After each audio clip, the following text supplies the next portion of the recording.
13절 말씀 제가 먼저 봉독합니다. 바울과 및 동행하는 사람들이 바보에서 배 타고 밤빌리아에 있는 버가에 이르니 요한은 그들에게서 떠나 예루살렘으로 돌아가고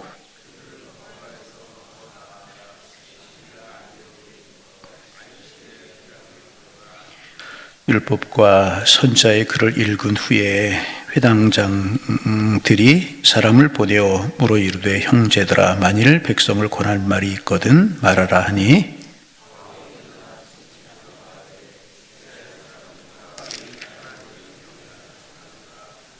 우리 건너뛰어서 한 장 넘기셔서 42절부터 52절까지 또 우리 교독으로 보십니다. 42절 말씀 제가 먼저 봉독합니다. 그들이 나갈새 사람들이 청하되 다만 안식일에도 이 말씀을 하라 하더라.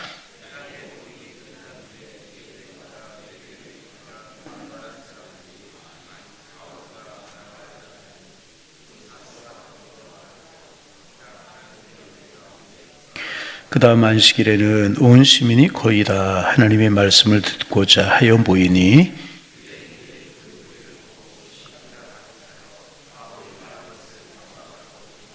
바울과 바나바가 담대히 말하 이르되 하나님의 말씀을 마땅히 먼저 너희에게 전할 것이로되 너희가 그것을 버리고 영생을 얻기에 합당하지 않은 자로 자처하기로 우리가 이방인에게로 향하노라.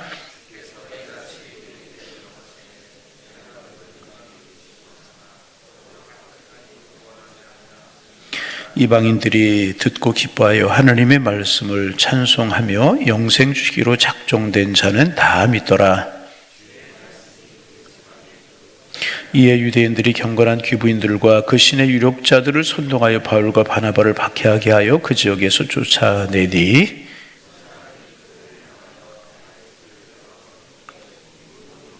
함께 보십니다. 제자들은 기쁨과 성령이 충만하니라. 아멘. 오늘도 이제 바울과 바나바가 안디옥 교회 파송을 받아서 제일 먼저 구브로라고 하는 섬으로 갔다. 어제 말씀을 드렸어요. 왜 구브로일까? 특별한 이유가 성경에 기록되고 있지는 않은데 아마도 바나바의 고향이었기 때문에 그곳으로 간 것이 아닌가. 그렇게 추정을 하지만은 하여튼 성령이 이끄심이었다. 그렇게 이야기할 수 있지 않습니까? 그래서 이제 어제 나눈 말씀처럼 그곳 복음을 이제 전하자 회당장, 이제 총독 이제 바울이라고 하는 사람이 그 말씀을 듣고자 하잖아요. 그런데 엘루마 이제 거짓 선지자, 박수무당이 그 일을 방해하고 또 성령의 능력이 일어나서 그 사람이 눈이 멀고 위력자였던 서기오 바울이 예수를 믿게 되는 이런 은총이 이제 따르게 됩니다. 하나님의 역사가 함께하게 이제 되게 되는 것입니다. 방해가 있었지만 이기고 이제 열매가 맺히게 되는 것입니다. 여러분 그렇습니다. 성령은 능력입니다. 하나님은 능력이신 줄로 믿습니다. 어떤 방해가 있을지라도 복음은 전해지게 되고 예수 그리스도의 십자가에 피 묻은 복음은 열매를 맺게 되게 되는 것이라는 것입니다. 그리고 이제 배를 타고 밤빌리아라고 하는 곳으로 가게 됩니다. 밤빌리아 이제 버가라고 하는 곳으로 가게 되는데 여기에서 우리가 하나 짚고 넘어갈 일이 하나가 생기는데 그게 뭐냐 하면 성경에는 간단하게 기록되어 있지만은 마가 요한이라고 하는 사람이 전도팀을 떠나서 예루살렘으로 돌아가 버리고 맙니다. 그러니까 바나바 바울 거기에 선교팀이 몇 사람이 있었는데 그 중에 이제 마가라고 하는 사람이 있었는데 이제 거기에서 예루살렘으로 돌아가 버리고 맙니다. 선교팀을 이탈한 것입니다. 오늘 본문에 보면 간단하게 이제 요한은 그들에게서 떠나 예루살렘으로 돌아가고 간단하게 기록하고 있지만은 이게 이제 사실은 심각한 일이 벌어진 것입니다. 선교팀을 이제 떠났다. 중간에 선교팀 일당이 돌아버리고 만 것입니다. 왜 그랬을까? 이유는 분명하게 기록되고 있지 않아요. 그러나 이 일이 선교팀에 이제 상당히 영향을 준 것은 사실인 것 같아요. 이렇게 바울과 바나바가 1차 전도여행을 끝나고 안디옥 교회에 갔다가 2차 전도여행을 출발하게 되지 않습니까? 그때 이 일로 바울과 바나바가 심하게 다툰 일이 생겨요. 마가 요한이 중간에 선교팀을 이탈한 것 때문에 바나바는 그래도 마가 요한을 데리고 가자. 바울은 안 된다. 중간에 선교팀을 떠났던 이런 사람을 어떻게 데려갈 수 있는지 심하게 다퉈요. 그래서 이제 이 일로 바울과 바나바가 심하게 다투고 선교팀이 나뉘어지게 됩니다. 이제 바나바와 요한은 알렉산드리아 쪽으로 간 곳으로 이제 나중에 기록하고 있고, 바울은 실라와 함께 2차전 여행을 출발하게 되는데, 이제 기록이 바나바와 이제 요한이 함께한 선교팀은 이제 기록에서 사라지게 되고, 바울과 실라가 선교 여행을 하는 2차 전도여행이 이제 중점적으로 모아지게 되는데, 하여튼 이 마가 요한의 문제로 선교팀이 이제 갈라지게 되는 그런 일이 생기게 됩니다. 그러면 마가 요한이 왜 선교팀을 이탈한 것일까? 성경에 정확한 이유는 기록하고 있지 않지만은 한 두세 가지 정도 이유를 이야기하면, 첫째는 뭐냐 하면 박수 엘루마 일이 있지 않았습니까? 이 박수 엘루마의 공격이 생각보다 심했던 것 같다는 것입니다. 그래서 이 마가 요한이 마음의 상처를 받았다, 그리 돌아갔다, 이런 추정도 있고, 두 번째는 뭐냐 하면 비슷한 이야기인데, 선교팀 처음에 출발할 때는 넉넉하게 생각을 했는데 선교팀에 있어 함께 이제 동행을 하다 보니까 선교팀이 생각보다 힘들고 고생스럽고 선교하는 일이 어려웠다는 것입니다. 그래서 연약했던 이 마가 요한이 중간에 돌아가지 않았겠느냐, 이런 해석이고, 세 번째 해석은 어떤 해석이냐 하면, 이제 자세히 보면 여러분 선교팀이 출발할 때는요 바나바의 이름이 먼저 나와요. 바나바, 바울, 그렇게 됩니다. 그런데 여기에서부터는, 오늘 우리가 읽은 이 본문에서부터는 그 이름이 바뀌게 됩니다. 바울과 바나바 이렇게 됩니다. 그 앞으로 돌아가면 9절에서도 보면 이제 그 박수 엘루마가 복음을 방해할 때, 말씀 전하는 일을 방해할 때 바울이 성령이 충만하여서 그 박수 엘루마를 꾸짖습니다. 그리고 이제 바울에게서 능력이 나타나고 설교의 능력이 있고 이러니까 아마도 이게 이제 바나바와 바울에서 바울과 바나바로 중심이 넘어가게 되었다는 겁니다. 그런데 이제 바나바와 마가 요한은 삼촌과 조카, 생질, 이런 관계였었거든요. 이거에서 마가 요한이 마음이 상한 것이 아니겠느냐. 그래서 이제 중간에 선교팀을 이탈하고 예루살렘으로 돌아간 것이 아니겠느냐. 이제 이런 리더십이 바뀌는 문제를 보고 그런 것이 아니냐, 이런 해석들이 이제 있습니다. 그러나 성경에 정확한 기록은 없어요. 왜 돌아갔다는 기록은 없지만은 하여튼 중간에 돌아갔다라고 하는 사실은 썩 그렇게 좋은 일이 아니잖아요. 아마 마가 요한이 유복자로 자라서 심신이 연약하지 않았겠느냐, 그래서 고생스러워 돌아간 것이 아니겠느냐, 이제 그런 해석입니다. 그런데 성경은 이제 정확한 기록이 없다고 제가 말씀을 드렸어요. 여하튼 마가 요한이 중간에 돌아가게 되고 선교팀에 적지 않은 영향을 주었던 것 같습니다. 그런데 참 중요한 일이 있어요. 뭐냐 하면 나중에 마가 요한이 베드로의 훌륭한 동역자가 되게 되었다는 거예요. 그래서 마가복음을 기록한 마가복음의 저자가 이 마가이라는 거예요. 여러분, 이제 중요한 교훈이죠. 중요한 교훈입니다. 여러분, 약한 사람도 하나님이 들어 쓰시면 귀한 사람이 될 수 있다는 거예요. 그래서 우리 어떤 일을 보고 쉽게 정죄하거나 쉽게 판단하거나 그래서는 안 될 거라는 거예요. 그렇죠? 나중에 이제 바나바, 바울 이것 때문에 다투는 문제가 생기게 되지만은 여하튼 이런 마가 요한이었지만은 베드로의 훌륭한 조력자, 동역자가 되고 마가복음을 기록한, 여러분 마가복음이 복음서 중에서 제일 먼저 기록됐다고 그러잖아요. 그 마가복음을 기록한 아름다운 사람으로 서게 됐다는 거예요. 그래서 여러분, 오늘 되어지는 일을 보고 옳다 그르다 판단해서는 안 되고, 그런 일을 보거든 우리 하나님 앞에 기도하는 것이라는 거예요. 협력하여 선을 이루시는 분이 주님이신 줄로 믿습니다. 바울이 나중에 이제 바나바와 함께 선교 여행을 출발했던 말씀을 드렸어요. 바나바는 이런 성품의 사람이었고 바울이 옳으냐 바나바 옳으냐, 나중에 이제 이 문제가 또 나오니까 그때 이야기하지만 우리가 알아야 될 것은 지금 나타나는 현상을 보고 그 사람을 정죄하거나 비방하거나 그래서는 결코 안 될 것이라는 거예요. 어렵고 조금 마음 상한 일을 보거든 기도하고, 아멘을 안 하시는데, 어려운 일을 보거든 기도하고, 잘하는 것을 보거든 격려하고, 이 두 가지, 사랑으로 기도하거나 사랑으로 격려하거나, 조금 아니다 하는 일을 보거든 정죄하거나 비판하려고 하지 말고 기도하고, 잘하는 일을 보거든 격려하고 축복하고 칭찬하고, 그러면 거두시는 분은 누구냐? 하나님이신 줄로 믿습니다. 마가 요한을 아무도 돌보지 않고 그냥 너 그런 사람이 내쳤다면 마가복음이 있었겠습니까? 없었죠. 두 가지, 힘든 일을 보거든 기도하고, 아멘. 좋은 일을 보거든 축복하고 사랑하고 격려하고, 그러면 하나님이 하나님의 선한 일을 이루실 줄로 믿습니다. 그리고 이제 마가 요한이 그렇게 돌아가고 바울과 바나바가 비시디아 안디옥이라고 하는 곳으로 이제 가게 됩니다. 이 비시디아 안디옥에서도 큰 영적인 대결이 있게 되고 온 도시를 하나님의 말씀 앞으로 나오게 할 정도로 강력한 붕이 일어나게 이제 됩니다. 그래서 오늘 우리가 읽은 말씀에 보면 바울이 비시디아 안디옥에서 행한 설교가 자세하게 우리가 13절까지 읽었는데 이제 우리가 15절까지 16절까지 읽었나요? 그 뒤에 17절부터 우리가 그 다음에 읽은 41절까지 보면 바울의 긴 설교가 이제 기록되고 있습니다. 그런데 여기에 보면 이제 바울이 사람들을 두 가지로 불러요. 하나는 이스라엘 사람들이라고 부르고 다른 하나는 하나님을 경외하는 사람들이다. 이제 그렇게 부르는데 좀 구분해서 이제 이야기할 필요가 있어요. 이스라엘 사람들은 유대인을 말하는 것이고 하나님을 경외하는 사람들은 유대교를 개종하지 않고 이방인으로 율법을 배우는 사람들을 이제 말한다고 이야기를 할 수가 있습니다. 여하튼 사도 바울이 이제 그 비시디아 안디옥이라고 하는 곳으로 가서 하나님의 말씀을 증거하기 시작하는데 그 핵심이 뭐냐? 예수님에 관해서 증거하기 시작합니다.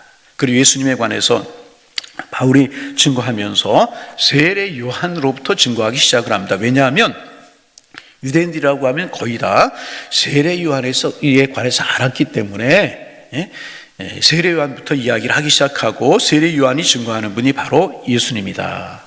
이렇게 이제 복음을 전개하면서 하나님의 말씀을 이제 전하기 시작합니다.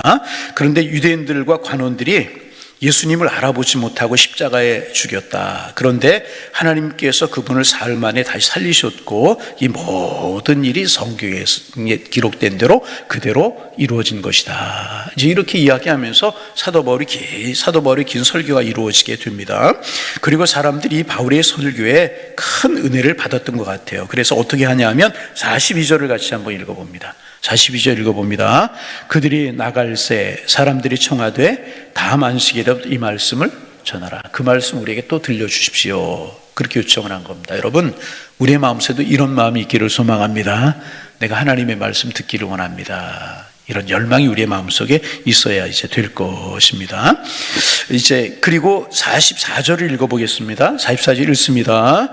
그 다음 안식일에는 온 시민이 거의 다 하나님의 말씀을 듣고자 하여 바울과 바나바가 말씀을 정했어요. 다음 안식일에도 전해 주십시오. 그런데 그 다음 안식일은 어떻게 되었느냐? 온 시민이 비시디아 안디옥에 있는 사람들이 거의 다 하나님의 말씀을 듣고자 해서 모였다는 것입니다. 참 놀라운 붕이라고 이야기를 할 수가 있습니다. 여러분, 참 얼마나 은혜로운 말씀이에요. 안식일에 또 전해 주십시오. 그리고 온 시민 사람들이 다 모였다는 거예요. 바울과 바나바가 전하는 하나님의 말씀이 복음의 능력이 얼마나 강하게 나타났는지 비시디아 온 성이 들썩거렸고 결국 하나님의 말씀을 듣기 위해서 그 성 사람들이 다 모여서 나왔다는 것입니다. 그래서 오늘 말씀을 들으면서 기도 제목이 생각했어요. 하나님, 이런 은혜가 우리 교회도 있게 하여 주옵소서. 말씀을 전하는 목회자들은 말씀의 능력이 있도록 하나님 축복하시고 말씀을 듣는 온 교우들의 마음이 옥토가 되게 하셔서 비시디아 안디옥에서 일어났던 이 부흥이 우리에게도 있게 하여 주옵소서. 아멘. 조지 휘필드 이야기가 생각이 났어요. 조지 휘필드가 복음을 전할 때 정말 얼마나 복음을 전하는 능력이 일어났는지 밭에서 일을 하다가 휘필드가 말씀을 전하기 시작하면 반일을 그만두고 몰려나왔대요. 그리고 휘필드가 말씀을 전하는 곳에 사람들이 말씀을 들으러 오느라고 말을 타고 오는데 먼지가 뽀얗게서 앞이 안 보였는데 다 말씀을 들으러 나오는 사람들이에요. 강가에서 복음을 전하면 배를 타고 내리는 사람들이 다 말씀을 들으러 몰려오는 사람들이었다고 이제 그렇게 기록하고 있습니다.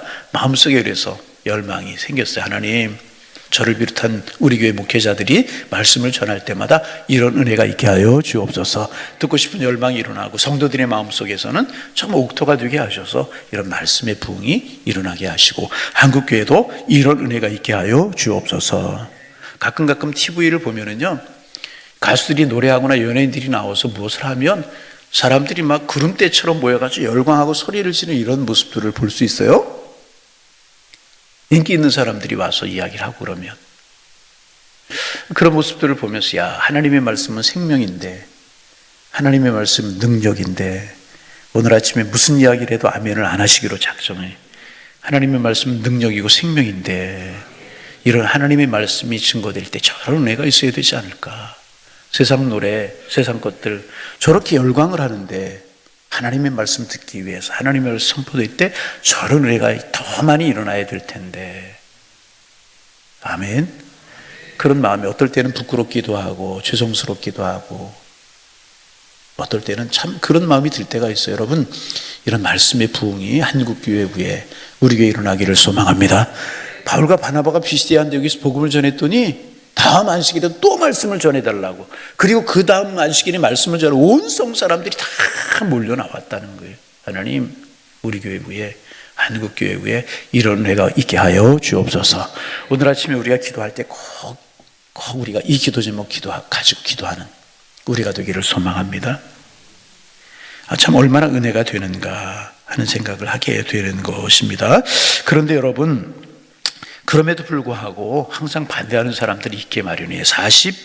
우리가 6절 말씀 한번 읽어봅니다. 45절 읽습니다. 45절 읽습니다. 유대인이 그 무리가 보고 시기가 가득하여 바울이 말하는 것을, 그렇게 막 하나님의 역사가 일어나고 말씀의 부흥이 일어나는데 또 방해하고 반대하는 사람들도 있더라는 것입니다. 참 이 마음 아픈 일이 아닐 수가 없습니다. 그래서 바울과 바나가 뭐라고 이야기하는가? 46절입니다. 읽습니다. 바울과 바나바가 담대히 말하러 이르되 하나님의 말씀을 마땅히 먼저 너희에게 전할 것이로되 너희가 그것을 버리고 영생 얻기에 합당하지 않은 자로 자처하기를 우리가. 유대인들은 막 받아들이고 이렇게 말씀 앞에 회개하고 부흥을 하는데 유대인들은 거부하는 거예요. 이방인에게로 가게. 참 가슴 아픈 일이잖아요. 여러분, 우리가 신앙의 연조가 늘어가고 우리가 직분을 좀 가지고 그러다 보면 혹시 이런 유대인들처럼 우리의 마음이 그럴 때가 있어요. 말씀을 가지고 판단하고 많이 들은 말씀이라고 집중하지 않고 이러면서 말씀과 거리가 멀어질 수 있다는 것입니다. 아닙니다. 그래서 성경은 우리에게 이야기합니다. 늘 묵은 땅을 기경하나. 잡초를 뽑고 돌을 골라내고 우리의 가슴을, 우리의 심령을 늘 옥토로 만들어야 될 것이란. 여러분, 신앙의 연조가 다 들은 말씀 같아요. 오병이어의 말씀, 예수님 무리를 걸으신 말씀, 모세가 기도할 때 쓴물이 단물로 변하다, 이런 말씀 우리가 수없이 들은 말씀이기 때문에 또 저 말씀이다 그러면서 우리의 마음이 다칠 수 있다. 여러분, 우리의 마음이 순전하기를 원합니다. 주님 말씀하옵소서. 주의 종이 듣겠나이다. 겸허한 마음으로 가실 때 보세요. 같은 말씀을 듣고 막 열광하고 온 성 사람들이 모여오는데 유대인들, 하나님을 안다는 사람들 말씀을 배척하잖아요. 가슴 아픈 일이 아닐 수가 없습니다. 그러나 여러분, 48절 있습니다. 48절 또 읽어요. 이방인들이 듣고 기뻐하며 하나님의 말씀을 찬송하며 영생 주시기로 작정되는 자 믿더라. 그 다음 9절 읽습니다. 주의 말씀이 그 지방에 두루 퍼지더라. 여러분, 아무리 방해가 있어도요, 영혼 구원은 하나님이 하시는 것입니다. 영혼 구원을 하시는 하나님의 역사는요, 끊임이 없는 거예요. 부흥은 누가 하시는가? 하나님이 하시는 거예요. 아무리 방해가 있고 박해가 있어도요, 하나님은 하나님의 역사를 이루어 가신다는 것입니다. 부흥의 역사에 은혜로 말씀으로 기도로 동참할 수 있는 하나님의 사람들 되기를 소망합니다. 52절에도 보세요. 제자들은 기쁨과 성령이 아무리 방해가 있어도요, 하나님의 역사는, 하나님의 역사의 물줄기는, 부흥의 역사의 물줄기는 흘러내려가게 되는 것이란. 여러분, 이런 부흥이 오늘의 세대에도 이루어지게 하여 주옵소서. 하나님 성령으로 충만하게 하옵소서. 우리의 기도 제목이 되기를 소망합니다. 오늘 말씀을 새벽에 일찍 일어나서 묵상하면서 그런 마음이 들었어요. 이런 은혜가 오늘 우리 교회에, 한국교회에 일어나게 하여 주옵소서. 말씀이 선포되고 은혜로 화답하고 부흥이 일어나고 영혼이 구원되고 기쁨으로 주님을 찬송하는 이런 교회 되게 하옵소서. 이런 한국교회 되게 하옵소서. 이런 부흥이 오늘의 세대에 일어나게 하여 주옵소서. 왜? 하나님은 같은 하나님, 우리가 믿는 예수님은 같은 예수님, 성령님이 같은 성령님이기 때문에 오늘의 세대에도 얼마든지 이런 부흥이 일어날 수 있다는 거예요. 하나님, 이런 부흥 오늘도 일어나게 하여 주옵소서. 우리의 열망과 기도 제목이 되실 수 있기를 주님의 이름으로 축원합니다. 하나님 아버지, 오늘도 새날을 저희들이 허락하여 주시오니 감사합니다. 오늘도 주님과 동행하는 복된 하루가 되도록 하나님 축복하여 주옵소서. 피시디아 안디옥에서 일어났던 부흥에 관해서 묵상하며 오늘 한 날을 시작합니다. 하나님, 이런 심령의 부흥이, 이런 영적인 부흥이 오늘 세대도 있게 하여 주옵소서. 하나님은 한 분이시고 예수님도 한 분이시고 성령님도 오늘 똑같이 역사하시는 분이시라고 하면 하나님의 말씀이 선포될 때 얼마든지 이런 은혜와 이런 기적과 이런 축복이 온 성 사람들이 다 예수 믿고 달려오는 축복이 일어날 수 있는 줄로 믿사온데, 하나님 사모하며 기도합니다. 이런 은혜를 오늘의 시대에도, 한국교회도, 우리 교회도 일으켜 주옵소서. 성령의 강한 부흥이 있게 하시고 그런 강한 부흥을 열망하며 사모할 수 있는 저희가 될 수 있도록 도와주옵소서. 이 땅의 모든 설교자들, 우리의 모든 설교자들, 이런 성령 충만한 사람들 되게 도와주옵시고, 이 땅의 모든 그리스도인들, 우리들 순전한 옥토의 마음을 갖게 하셔서 이런 영적인 부흥이 일어날 수 있도록 하나님 축복하여 주옵소서. 생명 있는 한국교회, 생명력이 있는 우리 교회가 될 수 있도록 하나님 축복하여 주시어서 영혼 구원의 물질기, 부흥의 불이 활활 타오를 수 있도록 하나님 축복하여 주옵소서. 간절한 마음으로 기도합니다. 우리의 가슴 속에 이런 뜨거운 성령의 충만함이 있을 수 있도록 하나님 축복하여 주옵소서. 하나님, 오늘도 병원에 입원하는 교우들이 있고 수술하는 교우들도 있습니다. 하나님, 성령께서 붙드시고 함께 하셔서 주님과 함께하는 시간들 되게 하시고 잘 이길 수 있도록 하나님이 함께하여 주옵소서. 하나님의 손 붙들고 믿음으로 행하는 저희들 되게 하셔서 어떤 고난 치르고 있을지라도 이기며 살아갈 수 있도록 하나님 축복하여 주옵소서. 하나님, 이 나라의 민족을 위해서 기도합니다. 하나님, 이 나라의 민족 불쌍히 여겨 주옵소서.